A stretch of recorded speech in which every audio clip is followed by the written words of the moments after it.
Kael didn't even try to hide the slump in his shoulders. That kind of irritation doesn't stay in your face. It settles in your posture, in the way your arms hang, in the way your breath feels heavier than it should. He felt cheated, drained, done. But there's a point in every pilot's life where you simply don't have the luxury of emotion. Not when ships need claiming and credits need recovering. So he kept moving, back to the process, back to whatever scraps of momentum he still had left. He put in for his RSI Apollo Medivac, a ship he'd barely touched since buying it for the org. The hangar floor rose, cycling the elevators and active pads while he just stood there in silence. Somewhere between disappointment and determination. He had to get back home to Nix. Salvage close to home. Reset. Regroup. When the Apollo finally rose into view, the frustration cracked just a little. Because, damn, the ship really was beautiful. Sleek, sharp lines wrapped around a purpose-built medevac frame. RSI gave this thing a shape that felt expensive, even before you remembered the 2 fully equipped medical bays inside, the dual remote turrets, the reinforced spine, or the hardened compartments designed to keep patients alive even during mid-flight conflict. For the first time that day, Kael let his mind pause. Just to admire it, he circled it. Slow, intentional, like he was rediscovering something he bought months ago but never really gave the attention it deserved. He traced the paneling with his eyes, remembered the spec sheet. Size medium-class medical ship. Role rapid medical response with triage capacity. Amenities, 2 Tier 2 med beds, a small recovery space, compact cargo slots, wide cockpit visibility.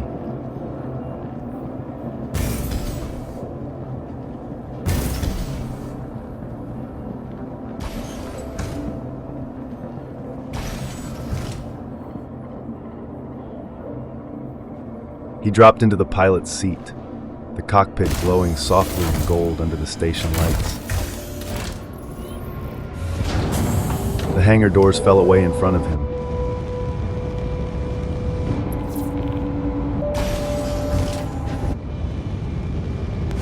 And the Apollo eased out into open space.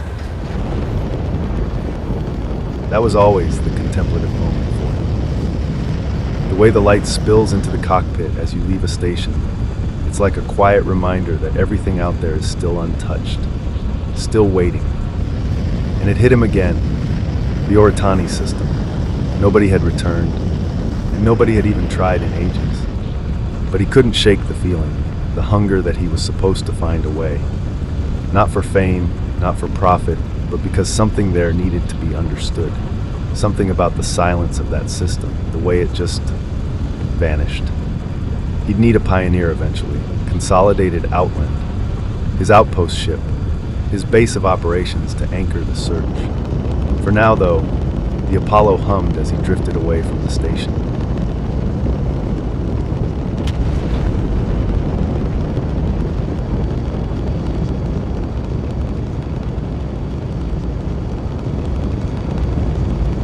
He hit the quantum spool and aligned with the Nix jump gate. The entire cockpit flooded with blue as the drive pulled him forward. Auto-drive is now off.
Stanton fell away behind him, and the tunnel of the jump gate opened.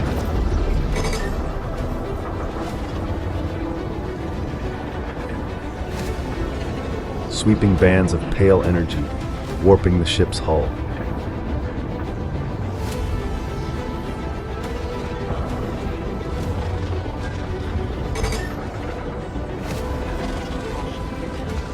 That blue sphere in the center of the gate always felt alive, like a breathing thing made of space and static.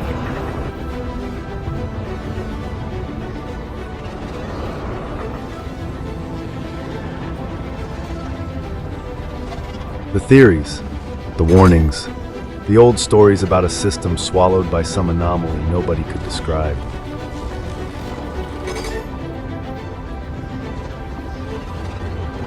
Every time he jumped, the thought got louder.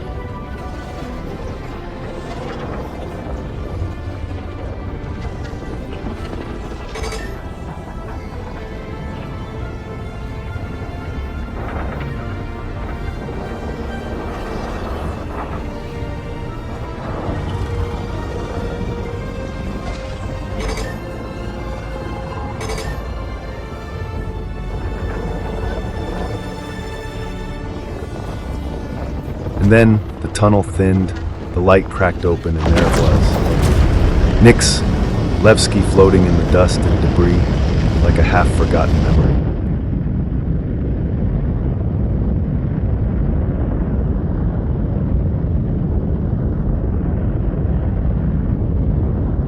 A lawless, beautiful, chaotic home.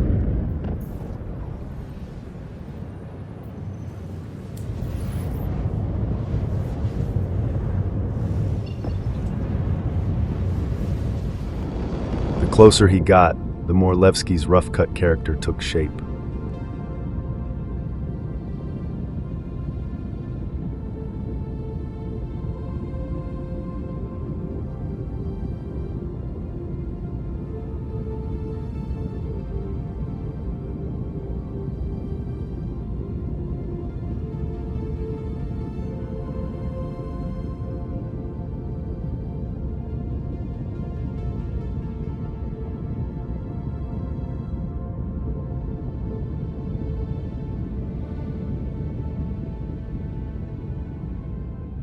The old asteroid base carved out by miners. The People's Alliance.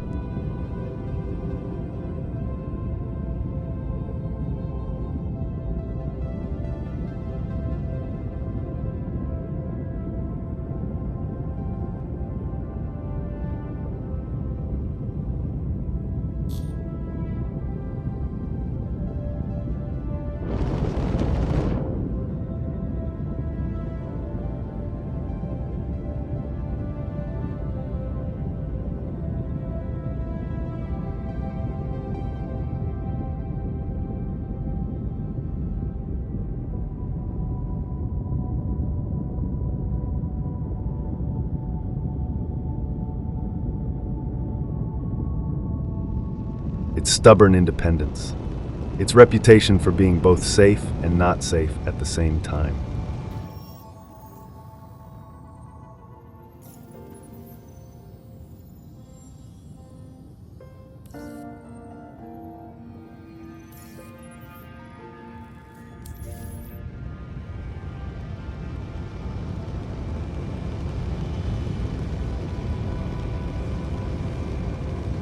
The landing gear thudded onto the pad.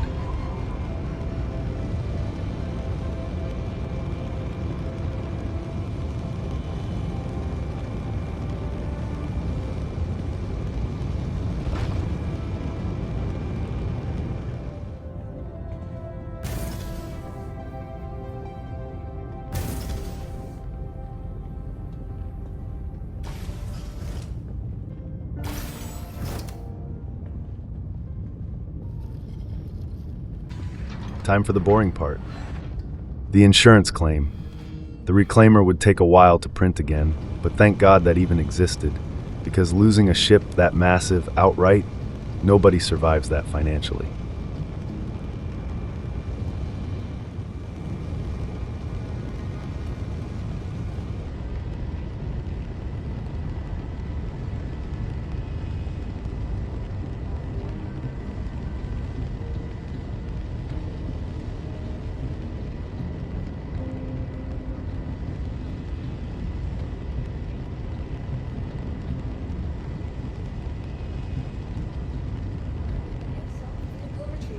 So while the fabrication system rebuilt his big rig layer by microscopic layer, or at least he assumed, Kael decided he wasn't sitting around doing nothing.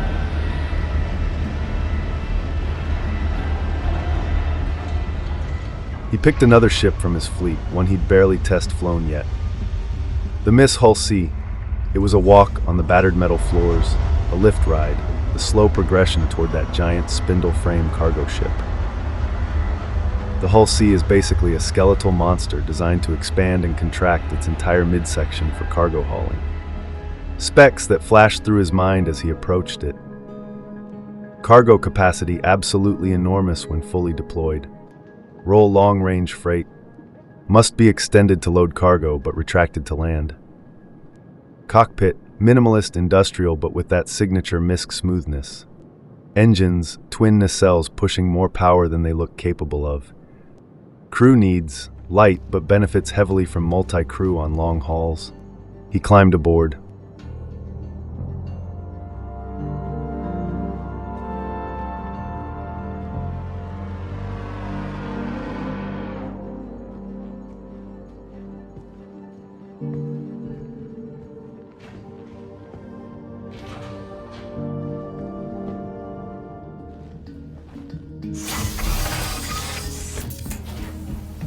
The ship hummed as systems came online.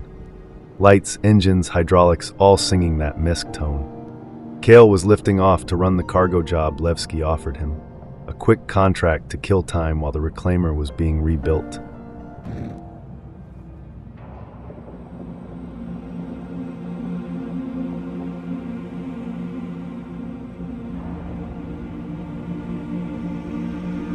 And just like that, Kael was back in motion.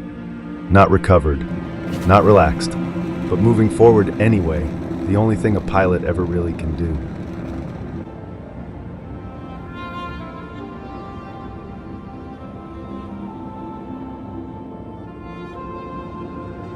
Kael left Levski the way most pilots leave it, quietly, without ceremony, slipping back into the black before the base even noticed he'd gone. The Hull C shuddered as the cargo clamps retracted, pulling the skeletal frame into its flight configuration.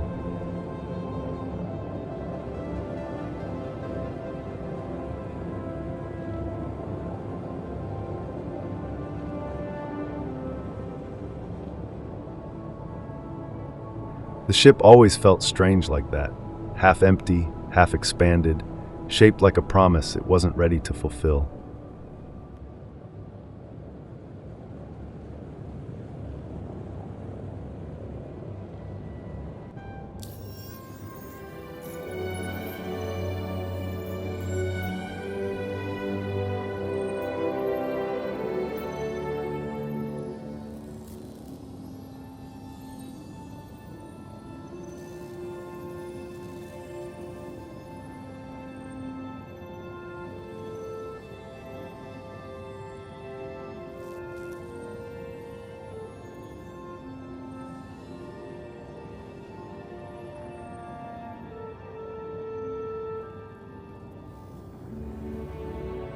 But it was still enough to carry a few crates.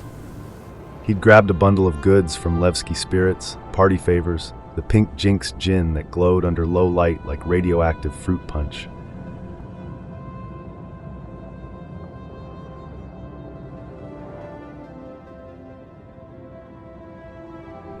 Not much cargo, but enough to justify a trip back into Stanton. Enough to feel like he was working. Enough to feel like he was moving forward.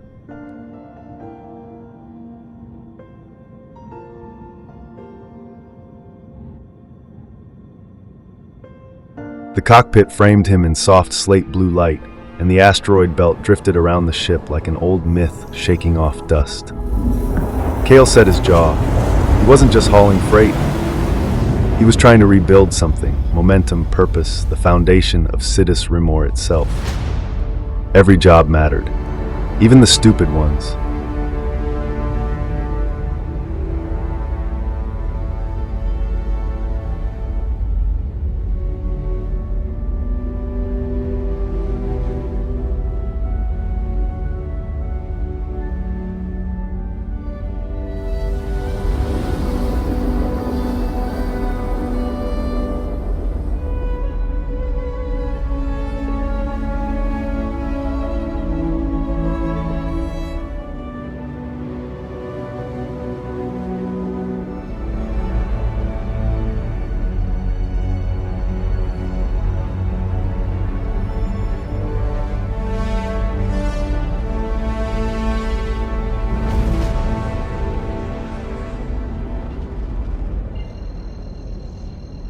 The jump gate back to Stanton floated ahead like a holy grail of blue light, massive, humming, ancient in the way only human-made things can feel ancient.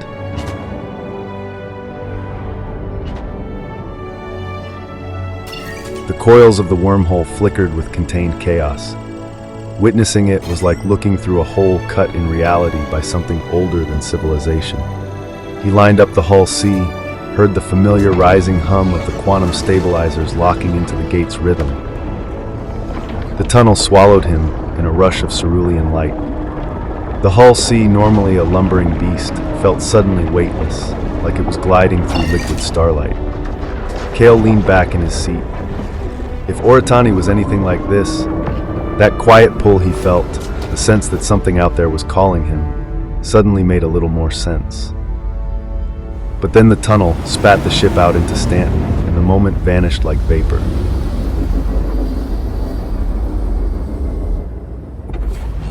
Quantum travel complete. Quantum travel complete.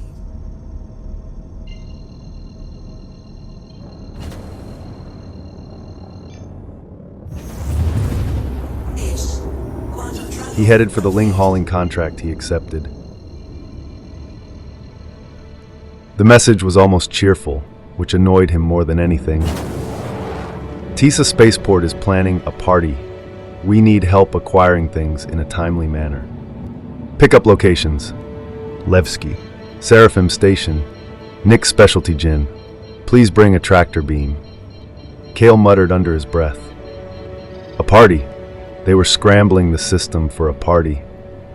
He'd been shot, dead, respawned, fined, glitched, robbed, and teleported across a planet, but Tisa needed their party favors.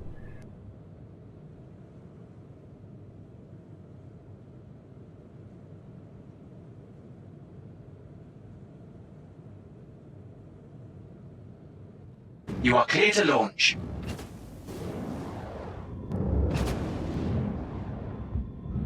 Welcome to the loading area. If you get into Landing position, complete. we can get Have a pleasant started. stay. Cool. Start cargo transfer now. Alright, you're loaded up. Have a good one. Thank you, and please visit again. Then he swung the ship toward Lorville.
No storms this time, but cloudy.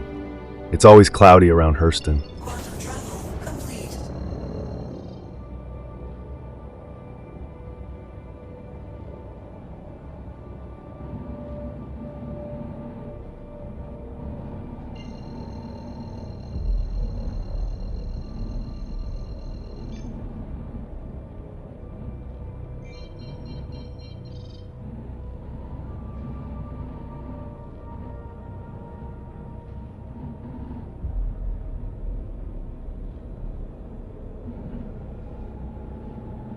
The smog wall hit the hull sea like a physical object.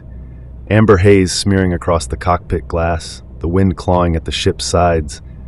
From above, Lorville glowed beautifully, golden veins running through a metal carcass. But once inside the atmosphere, the romance ended.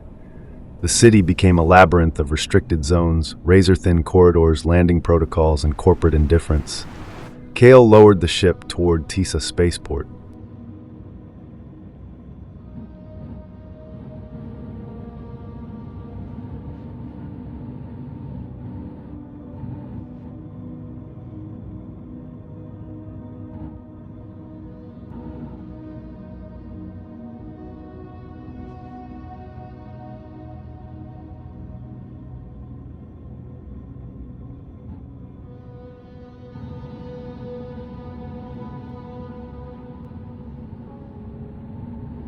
He waited for instructions.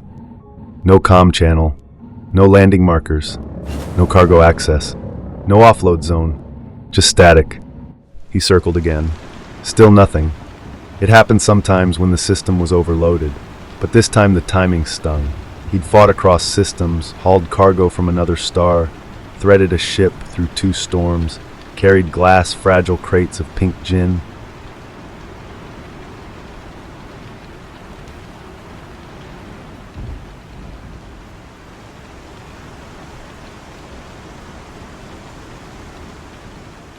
Your landing assignment has been revoked. Kael sat there staring at the blank interface, jaw tightening until his teeth hurt. He was Landing stuck. complete. A full haul. No drop-off. No payout. No options. Just corporate silence.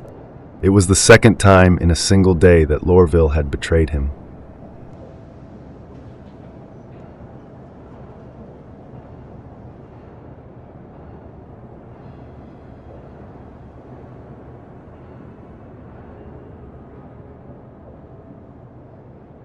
Kael lifted off and didn't look back.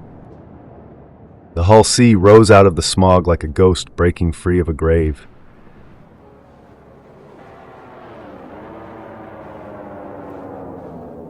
Good luck on your travels. As you leave our atmosphere, it's important to remember that Hurston Dynamics isn't simply known for its industrial dominance. We donate generously to a variety of worker charities.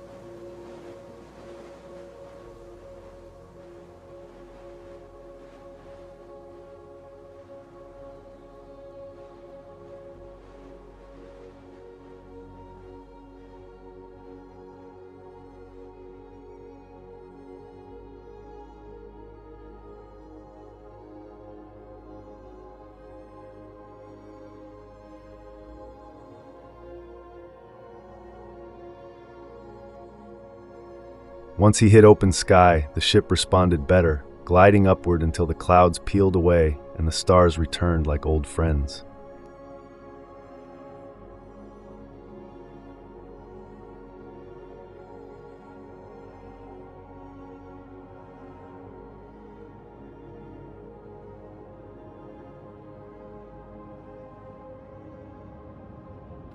He aligned the quantum drive again.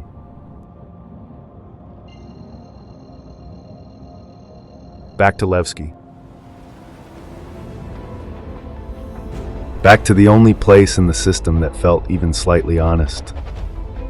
The cargo wasn't worth much at this point, but it was something, some scrap of purpose to bring home.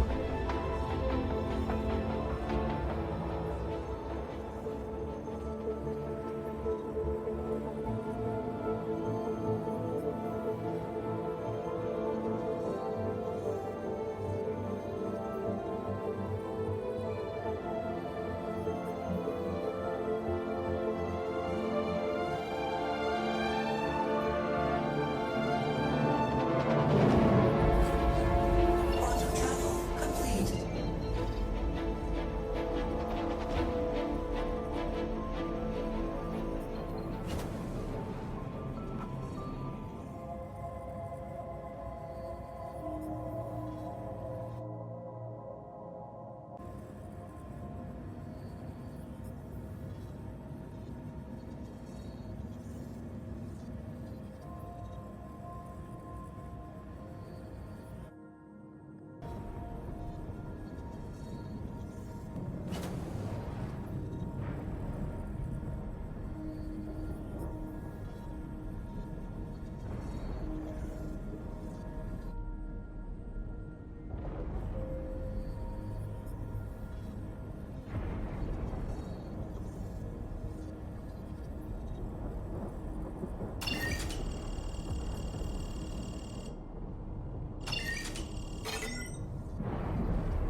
The ship stretched into the jump gate once more.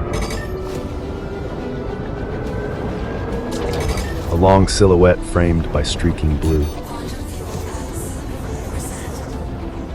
The thought came back. The Oratani system.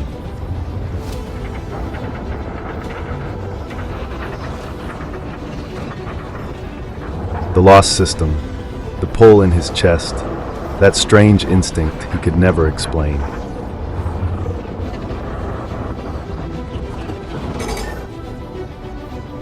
Solus Rimor wasn't just an organization. It was the answer to that calling. A fleet of outsiders, explorers, believers, people built for the edges of the map.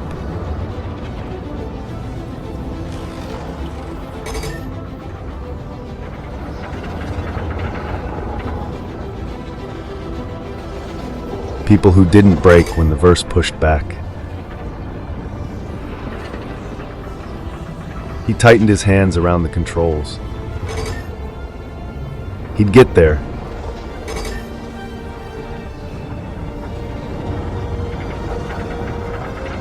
One day. Every step to build himself was painful. Kael cleared the Stanton-Nix jump gate cleanly, the hull C stretching back into its elongated quantum profile as he pointed the ship toward Levski.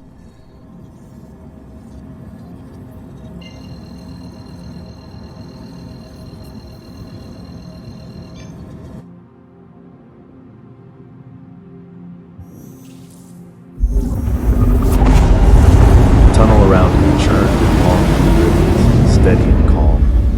The kind of highway where a pilot finally lets his pulse settle.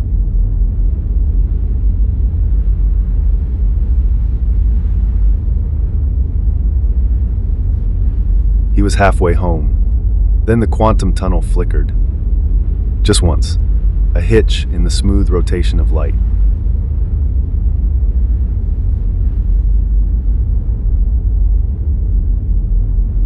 The ship lurched, engines screaming as the laws of physics were forcibly rewritten around him.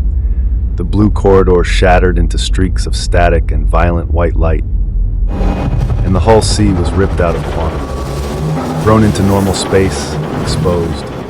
Kael's stomach hit the floor. Immediately, the radar exploded with pings. Weapon locks, hostiles. Close. Received. Too close. A pirate crew had been waiting in the blind dark between systems, hunting the exact kind of target Kael made tonight. They wanted him dead. The first volley slammed into the aft struts before he could even finish a curse. The cockpit rattled so violently, Kael felt it in his teeth. Engines destroyed. The ship announced. He tried to stabilize. Failed. Tried again. Failed harder. The Hull C was dying around him. An explosion bloomed against the port engine. Fire rolled across the glass like a living thing. The lights flickered, dimmed, snapped back, then went dead for good. Kael barely had time to brace. The ship folded inward under its own destruction. A collapsing star made of steel and crates and everything he'd tried to salvage today. Cargo containers burst open, scattering their contents into the void like a handful of coins flung into a wishing well. Kael's last sight before the blast reached the cockpit was a single crate of Jinx gin drifting weightlessly past the window. Glowing pink. Then, nothing. A violent silence, a black that felt personal. The universe swallowed him whole. Another run lost, another haul failed, another ship gone, another day where the verse seemed determined to break him. But buried under the frustration, beneath the exhaustion, the anger, the quiet sense of defeat, Kael felt something else. A pressure, pulse, a direction. The Oratani system. The calling was growing louder. Solus Rimor wasn't meant to be built on easy victories.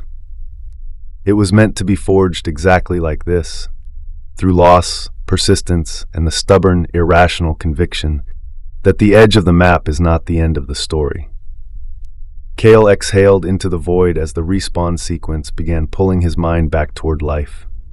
He wasn't done, not even close. Kael hated the black.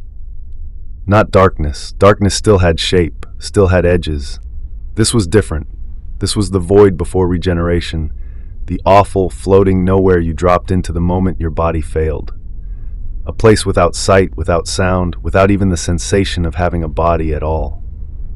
Just awareness, suspended in absolute absence.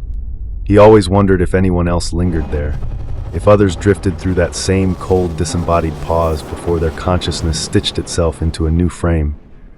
But no one talked about regeneration. Not really.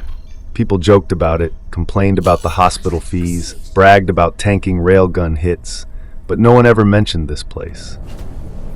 Maybe no one else stayed conscious through it. Maybe he was the only one cursed with remembering. Light is off.